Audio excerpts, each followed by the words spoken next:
6 months after the breakup, I got a call from an unknown number. The voice on the other end was shaky and uncertain. She introduced herself as Natalie, my ex's new girlfriend. What she told me next made my blood run cold. Everything he had said about me, every lie he had spread through our social circle, she was now hearing directed at her. The patterns were identical.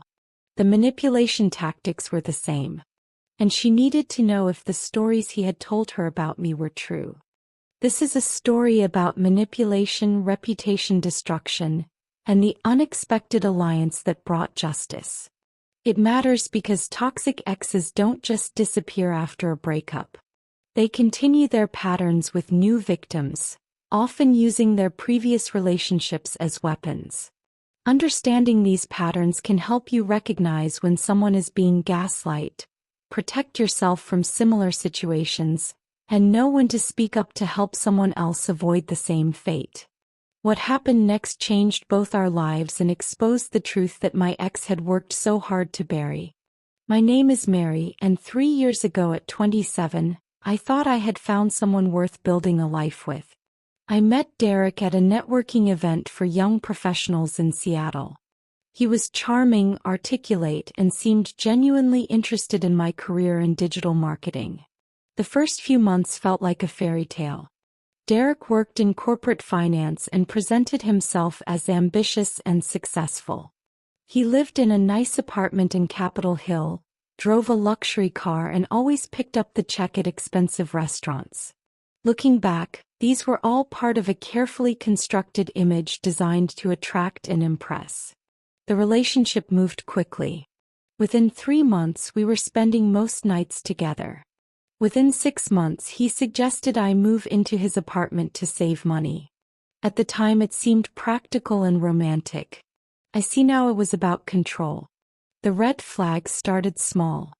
Derek would make comments about my friends, suggesting they were immature or bad influences. He questioned why I needed to go out for drinks after work with colleagues. When I got promoted, instead of celebrating, he seemed threatened and made subtle comments about how my new responsibilities would affect our relationship. His jealousy intensified gradually. He started checking my phone, initially as a joke, then more seriously. He wanted access to all my social media accounts, claiming couples should have nothing to hide from each other. When I hesitated, he accused me of having something to conceal. The emotional manipulation became more overt. Derek would give me the silent treatment for days over minor disagreements. He withheld affection as punishment. He made me feel like I was constantly walking on eggshells, never knowing what would trigger his mood swings. Arguments became increasingly one-sided.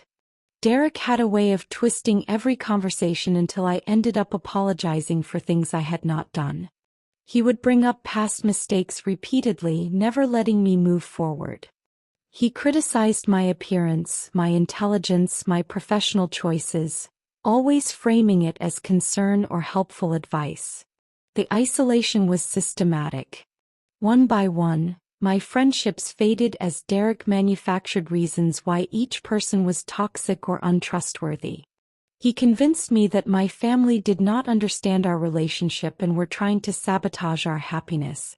By the time I realized what was happening, I felt completely alone. The breaking point came after 18 months together.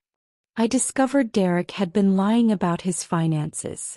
The luxury lifestyle was funded by credit card debt and loans from family members he had told me were estranged.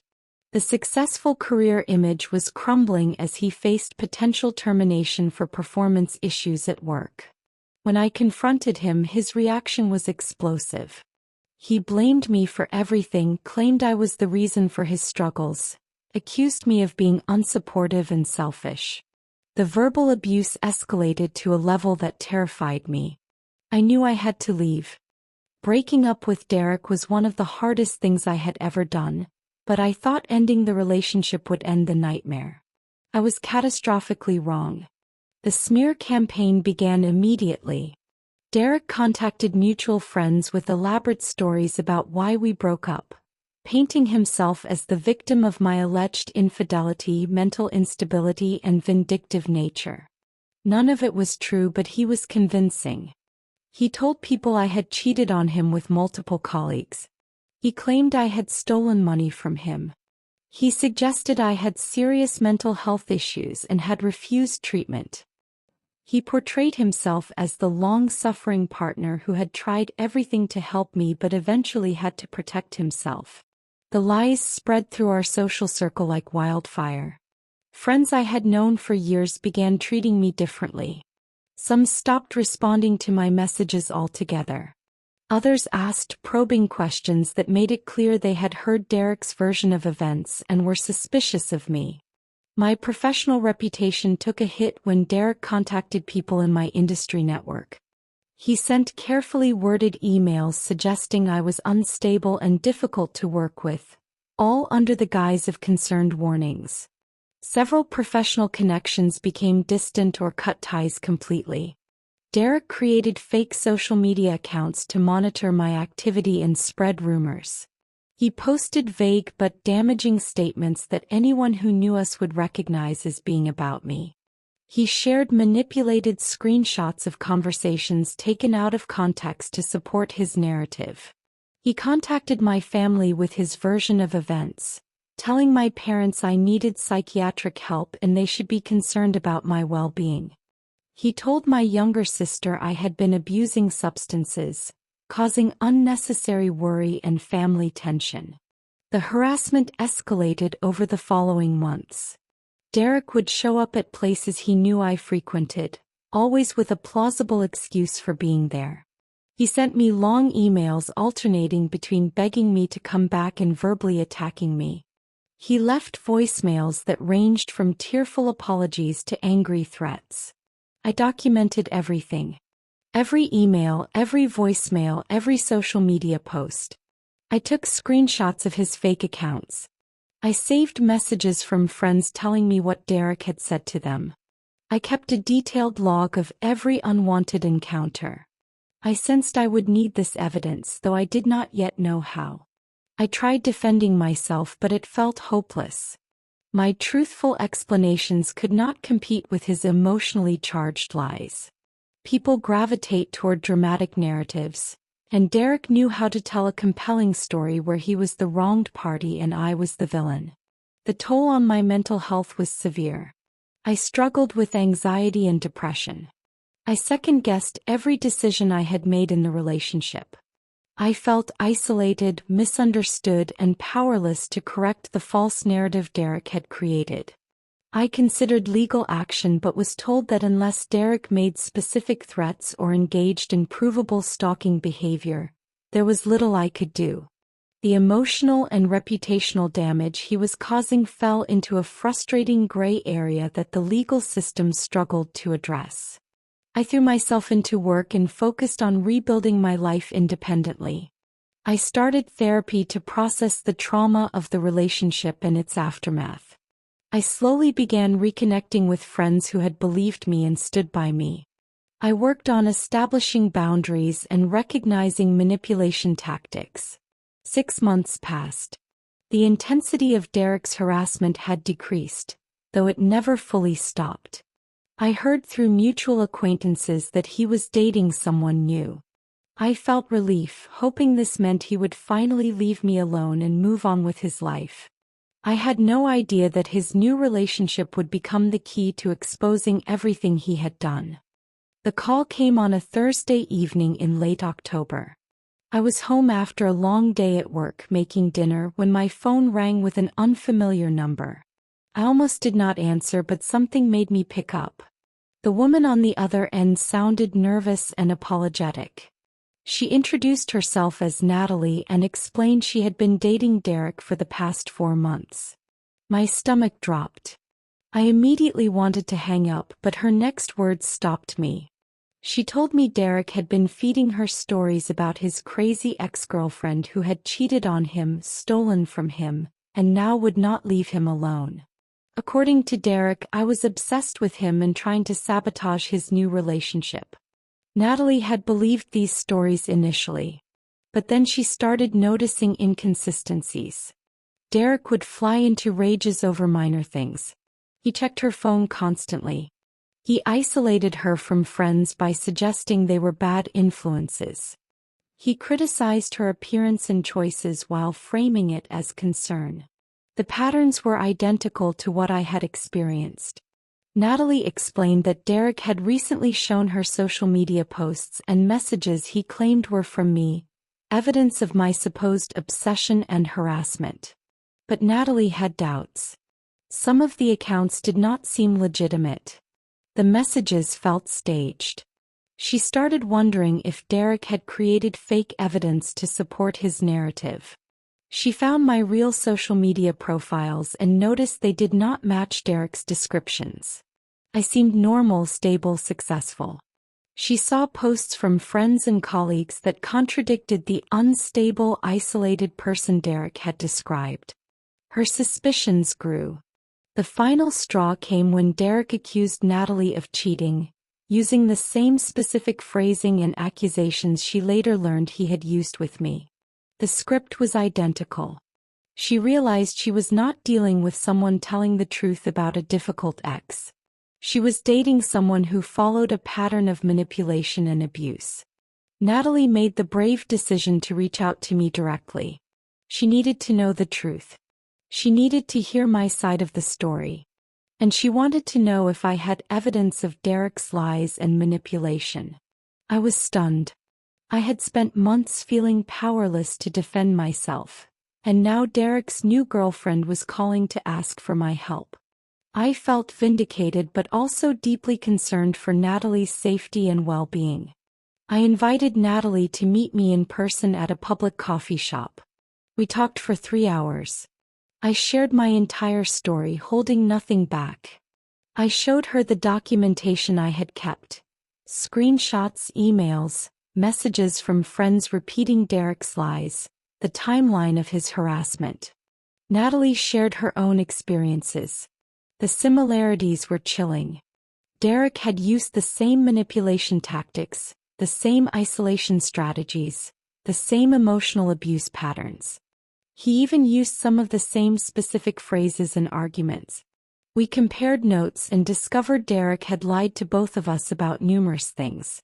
His financial situation was worse than either of us had known. He had been fired from his job, not resigned as he claimed.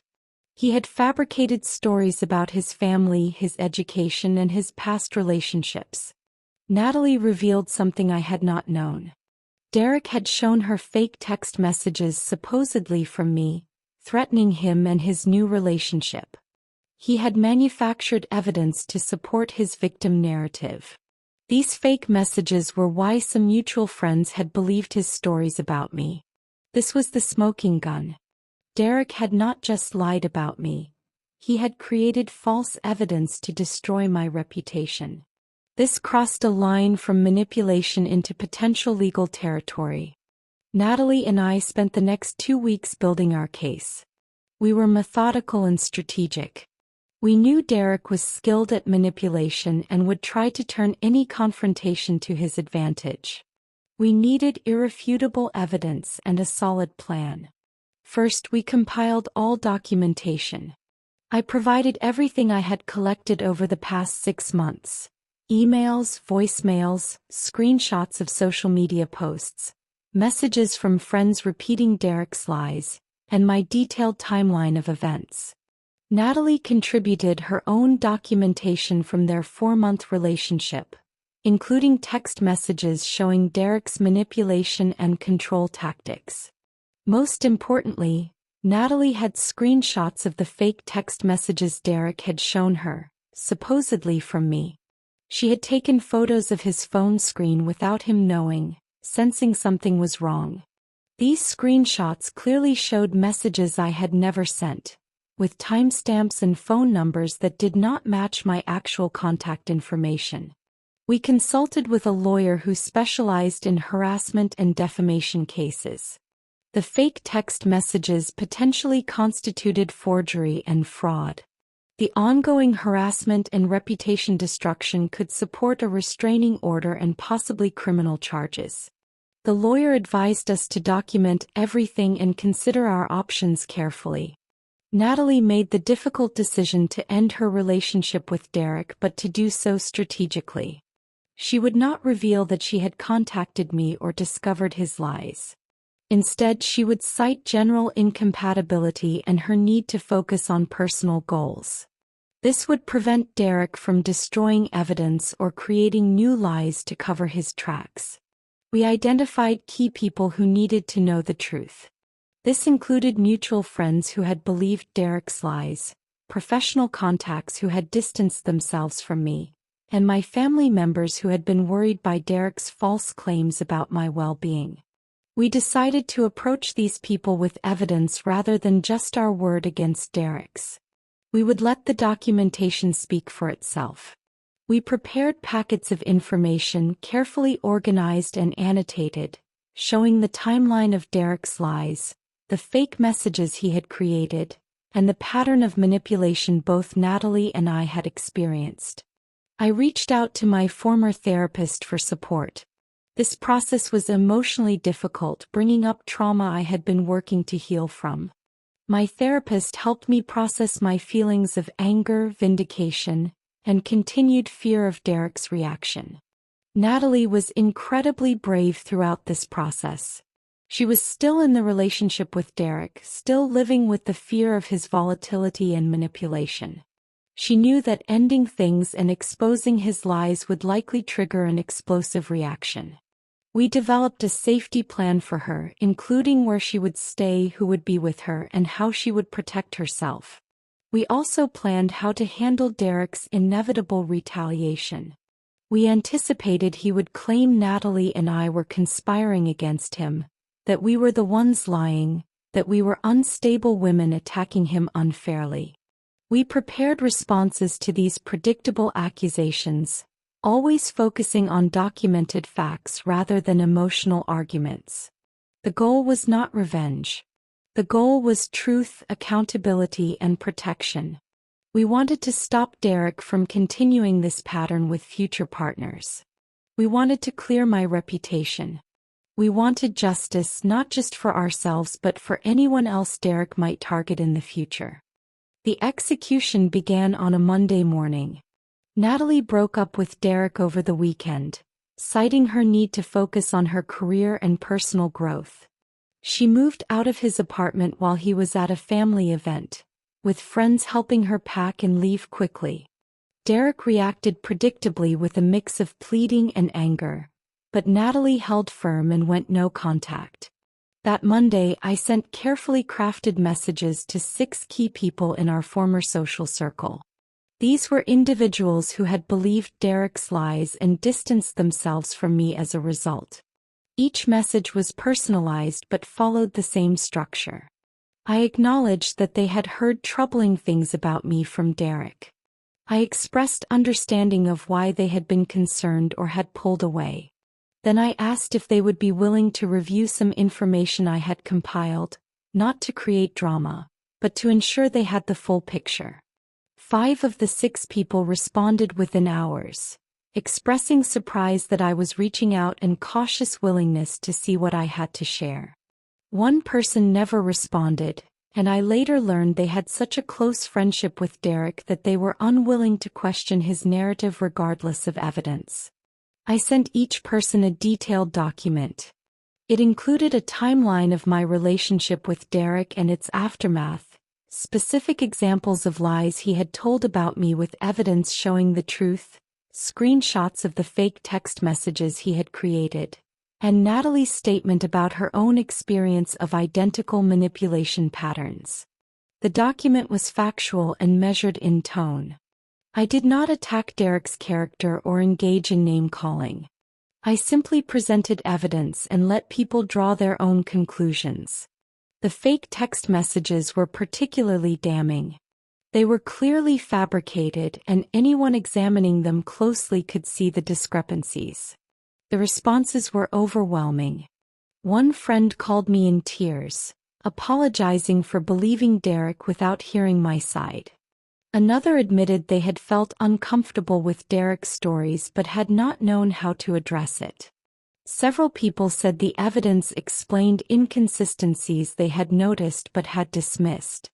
2 friends revealed they had also been suspicious of Derek's version of events because he had tried to manipulate them in other ways. One woman shared that Derek had made unwanted advances toward her while claiming to be heartbroken over our breakup, behavior that contradicted his devastated victim narrative. The truth spread through our social circle rapidly. People who had been fed Derek's lies now understood they had been manipulated. Several people reached out to apologize for how they had treated me. Others asked how they could help or what I needed from them. Natalie simultaneously reached out to people in Derek's life. His friends, family members, and colleagues who had heard his version of their breakup. She shared her own documentation of his manipulation and abuse. She made it clear that this was not about revenge but about preventing Derek from continuing to harm people. Derek's sister responded to Natalie with shocking information. Derek had a history of this behavior. 2 previous girlfriends had ended relationships citing similar manipulation and control. His family had hoped each new relationship would be different, but the patterns kept repeating.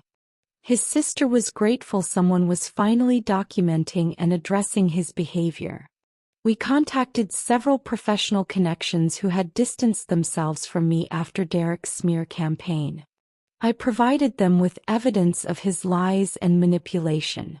Most people were mortified to learn they had been part of spreading false information. Several reached out to repair our professional relationships. My family was relieved to learn the truth about Derek's false claims regarding my well-being. My parents had been deeply worried when Derek contacted them suggesting I needed psychiatric intervention. Seeing the evidence of his manipulation tactics and lies helped them understand what I had been dealing with for the past year. Derek's reaction to all of this was explosive but predictable. He sent both Natalie and me dozens of messages, alternating between threats, pleas, and attacks. He accused us of conspiring against him. He claimed we were both mentally unstable. He threatened legal action for defamation. Every message he sent only further demonstrated the manipulation patterns we had documented. His threats and attacks provided additional evidence for the restraining order applications we were preparing. He was essentially building our case for us with every unhinged message. Several of Derek's own friends reached out to him expressing concern about his behavior. Some confronted him directly with the evidence of his fake text messages and lies. Derek's response was to cut off anyone who questioned him and to double down on his victim narrative with those who remained in his corner. The few people who continued to believe Derek did so despite overwhelming evidence to the contrary. They seemed to need to maintain their image of him regardless of facts. We realized we could not convince everyone, and that was acceptable. The goal had never been universal belief, just truth and accountability. 3 weeks after we began sharing the truth, both Natalie and I filed for restraining orders against Derek. We had more than enough documented evidence of harassment, stalking behavior, and threats. The fake text messages he had created were particularly persuasive to the court. The judge granted both restraining orders. Derek was legally barred from contacting either of us directly or indirectly, from coming within 500 feet of our homes or workplaces, and from posting about us on social media. Violations would result in immediate arrest. We also consulted with the lawyer about potential criminal charges for the fake text messages Derek had created. While the lawyer felt there was a case for fraud and forgery, they advised that pursuing criminal charges would be lengthy, expensive, and emotionally draining.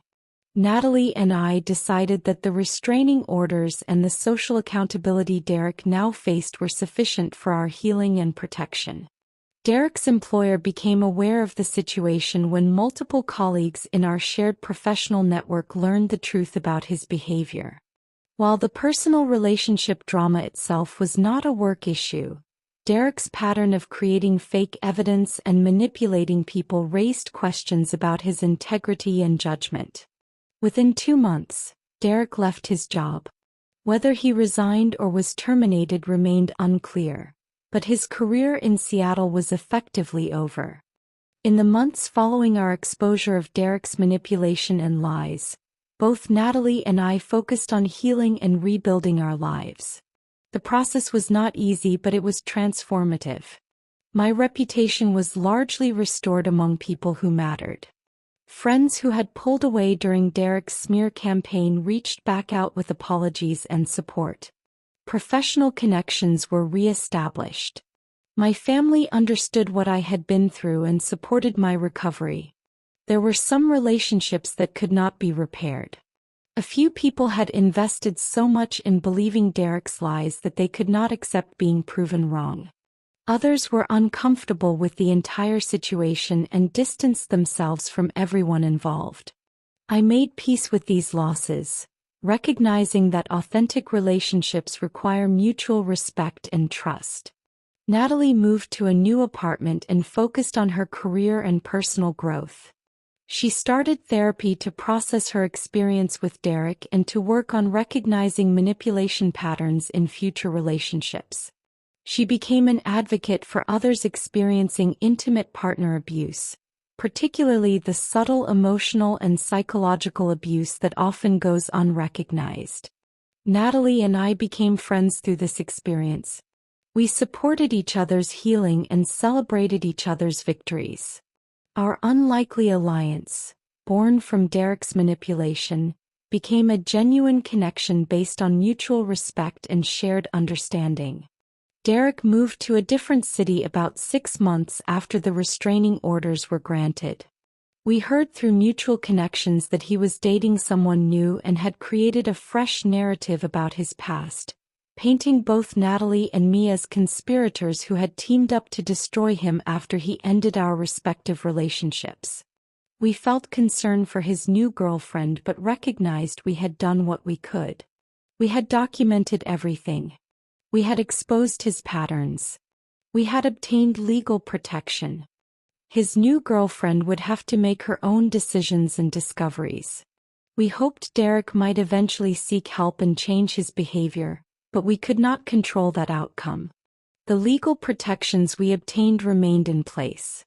Derek violated the restraining order once by creating a fake social media account to monitor my activity. I reported it immediately, and he faced legal consequences that reinforced the seriousness of the court order. He has not violated it since. My career flourished as I poured energy into professional growth and achievement. I received a significant promotion and was thriving in my role. The confidence Derek had systematically destroyed was slowly rebuilding. I learned to trust my judgment again and to recognize red flags in professional and personal relationships. I dated cautiously, taking time to really know people before becoming emotionally invested. I was open with potential partners about my past experience, gauging their reactions as a test of their empathy and understanding. The right person would understand why I needed to move slowly and establish trust gradually. Natalie pursued a career change she had been considering before meeting Derek. His manipulation had delayed her goals, but she now pursued them with renewed determination. She found fulfillment in work that aligned with her values and allowed her to help others. Both Natalie and I continued therapy, recognizing that healing from emotional abuse is an ongoing process. We worked on setting boundaries, recognizing manipulation tactics, building self-esteem and trusting ourselves again. The work was difficult but essential. We both became vocal advocates for recognizing and addressing emotional and psychological abuse in relationships. We shared our story with appropriate protections for our privacy, to help others identify similar patterns. We emphasized the importance of documentation, seeking support and trusting your instincts when something feels wrong. This experience taught us profound lessons about manipulation, truth, and resilience. First, trust your instincts. Both Natalie and I had moments early in our respective relationships with Derek when something felt off, but we dismissed those feelings. Red flags are red flags for a reason. Early warning signs deserve attention, not rationalization. Second, document everything in toxic situations. The evidence I collected during and after my relationship with Derek became crucial in exposing his lies and protecting myself legally. Screenshots, saved messages, detailed timelines. This documentation made the difference between his word against mine and clear proof of his manipulation. Third, smear campaigns rely on people not comparing notes. Derek's manipulation worked as long as his victims remained isolated from each other. The moment Natalie and I connected, his entire facade crumbled. Toxic people depend on controlling the narrative and preventing their targets from sharing information. Fourth, healing requires support and often professional help. Therapy was essential for both Natalie and me in processing our experiences, rebuilding our self-esteem, and learning to recognize manipulation patterns. No one should try to heal from emotional abuse alone. Fifth, exposing truth is not the same as seeking revenge. Our goal was never to destroy Derek but to protect ourselves and others from his manipulation. We focused on documented facts and legal protections, not personal attacks or vindictive behavior. This distinction is important. Sixth, not everyone will believe you, and that is their issue, not yours. Some people remained loyal to Derek despite overwhelming evidence of his lies. We learned to accept that some relationships would be lost and that we could not control others' choices to believe what they wanted to believe. Finally, surviving and overcoming abuse makes you stronger. Both Natalie and I emerged from this experience with greater self-awareness, clearer boundaries, and deeper empathy for others facing similar situations. The trauma was real, but so was the growth that came from confronting it. If this story resonated with you, please subscribe to this channel for more content about recognizing manipulation, setting boundaries, and recovering from toxic relationships. Share your thoughts in the comments below. Your engagement helps these stories reach others who might need to hear them. Remember, if you are experiencing emotional abuse or manipulation, you are not alone. Resources are available. Trust your instincts. Document what is happening and reach out for support. You deserve relationships built on respect, honesty, and genuine care. Thank you for listening to Mary's story. Stay strong, stay aware, and take care of yourself.